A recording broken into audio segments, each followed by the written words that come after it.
Hi, this is Dave from Velocity, and I'm here with Barb Bergeron. Now, Barb and I have a few things in common. We both were born in the same hospital in Indiana, and more importantly, we're friends, colleagues. We work together at Velocity. We ride bikes together. So, Barb, welcome. Thank you very Tell us much. a little bit about yourself. Been in Chester Springs, Pennsylvania for the last 30-some years. My husband and I are enjoying our 34th wedding anniversary. Happy anniversary. Thank you very much. Yeah. We've lived here in Chester Springs with my son, my grown-up son now, 27 years old. And I've been with Velocity for the last maybe 4 years. And I've been a productivity consultant and an executive coach for the last 2.5 decades. Wow. All right. So, Barb did something that very few people probably have the courage to do.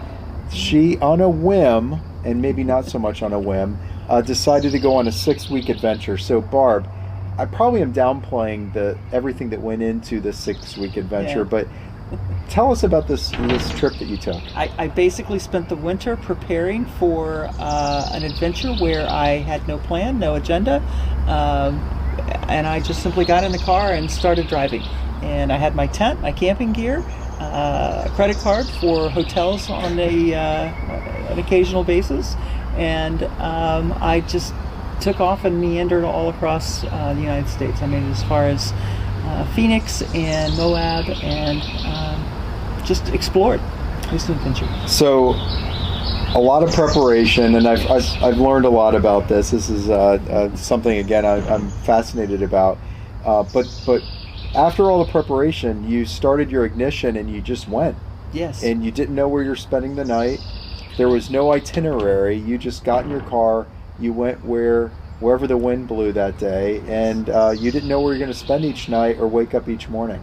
Correct. So, kudos to you, by the way. So tell me, what did you learn about yourself as you went through this 6-month journey or 6-week journey? Yes. Yeah. I learned 3 primary things, Dave. Okay. I learned about clarity, I learned about intentionality, and I learned about spontaneity. All right. And for an owl, spontaneity is quite a learning. Absolutely. In terms of the clarity, I was forced to make some really elemental decisions every single day about, where am I going to sleep, where am I, constantly orienting myself, and how I was going to feed myself every day, and constantly practicing that process of just asking yourself such core questions teaches you how to come back to the core elements on a regular basis, and that helped in my coaching process so that I could help others really identify those blind spots and really come down to the core issues. Yeah, I know oftentimes our coachees and even we get wrapped around the axle because there's so much noise, there's so much volume of information. So being able to just focus on that core allowed you to gain clarity. Tell us about intentionality and spontaneity. Intentionality, I had so many opportunities to do virtually anything I wanted to do. And I had to become very intentional about how do you want to spend today? How do you want to spend just a simple day? And when you can do virtually anything you want to do, what do you do? And it was wonderful to have the opportunity, but if you didn't have a good plan or a good idea about what you wanted to do, then it's just kind of the default mode, and you meander without really accomplishing anything. So what seemed on the outside world as being extremely random, at least on a day-by-day basis, you came up with a game plan and you stuck to that game plan each day. Yes. Every day was a new day, but the days themselves you approached with intentionality. Yes. I loved your response about spontaneity. Tell me about spontaneity. You had the most interesting description of spontaneity that I've ever heard. So what leads to spontaneity? I believe that you really have to be well organized in order to enjoy spontaneity.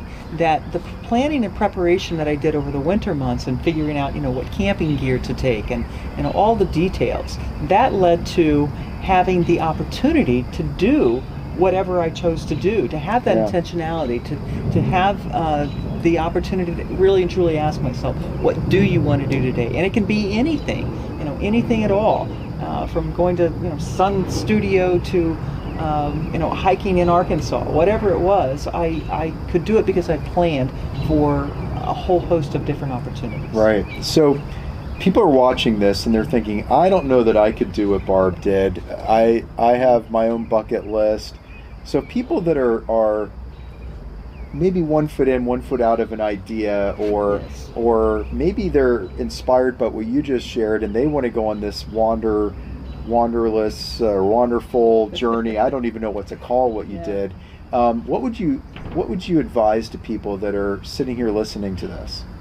Take that thought that, ooh, wouldn't it be nice, or I would love to, whatever the answer to that question is, and just start making a plan. Just start making that a reality, because really and truly, any adventure just starts with that first step, and just simply making it happen. Committing to it and then start getting ready for it. Yeah, you Love it. plan for the process to begin.